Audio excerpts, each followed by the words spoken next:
Today, we're diving into what makes methods and approaches truly effective. We'll explore the key ideas that help us choose the right strategies and why some ways of working just click better than others. Let's get started and uncover the principles behind successful action. STEM stands for science, technology, engineering, and mathematics. It's more than just subjects. It's a way to build critical thinking, spark creativity, encourage collaboration, and drive innovation. STEM prepares learners not just for jobs, but for solving real-world problems. And to keep it effective, assessment plays a key role, making sure quality stays high and improvement never stops. A brief transitional moment here as we move between sections of the presentation. Let's continue forward to the next topic, which we'll explore in more depth. Assessment plays a crucial role in STEM education. It measures how well students are learning, giving us clear insights into their strengths and where they might be struggling. This information helps teachers refine their methods, making instruction more effective. Beyond the classroom, assessment supports accountability, ensuring programs deliver on their promises.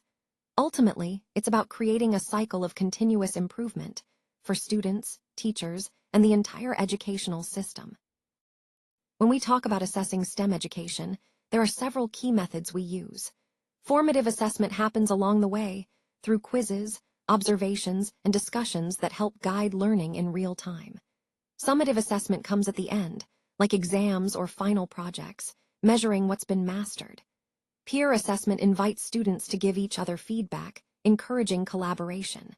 And self-assessment lets learners reflect on their progress and set their own goals. Together, these methods give a fuller picture of learning. When we talk about evaluation in STEM education, there are several key types to consider. First, student performance evaluation, measuring how well students are learning and applying concepts. Then, teacher effectiveness evaluation, looking at how educators facilitate that learning. Curriculum and program evaluation comes next, assessing whether the materials and structure meet educational goals. Finally, technology integration evaluation, checking how well digital tools support teaching and learning.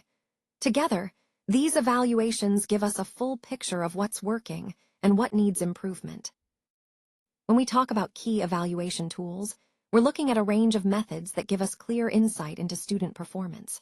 Rubrics with clear criteria help us measure exactly what we expect. Student portfolios show growth over time. Surveys and questionnaires gather feedback directly from learners. Classroom observation checklists keep us focused on specific behaviors. And project-based assessment tools let students demonstrate their skills in real-world contexts. Together, these tools give us a fuller, richer picture of learning. Now, let's talk about the essential skills that drive success today. Creativity and innovation help us solve problems in fresh, unexpected ways. Critical thinking keeps us sharp, questioning, analyzing, and making sound decisions. Communication skills let us share ideas clearly and connect with others.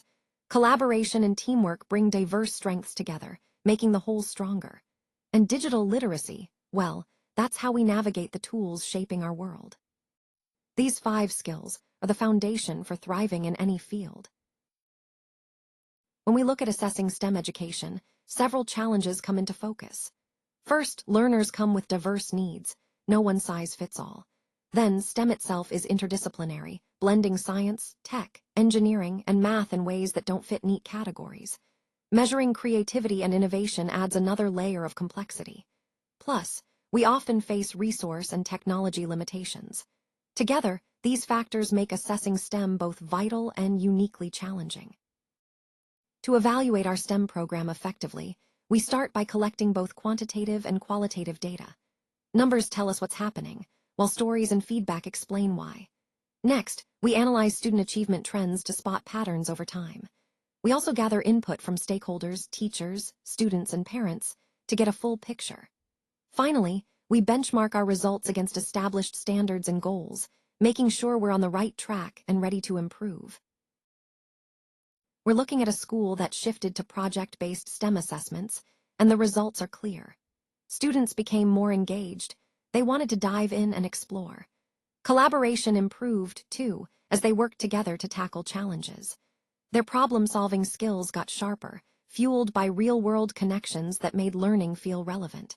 This case study shows how changing the way we assess can transform the entire learning experience. To wrap up, effective assessment is key to better STEM learning outcomes. When we evaluate thoughtfully, we create a cycle of continuous improvement. Balanced assessment doesn't just measure success, it supports it, encouraging both student achievement and innovation. That's the foundation we want to build on moving forward.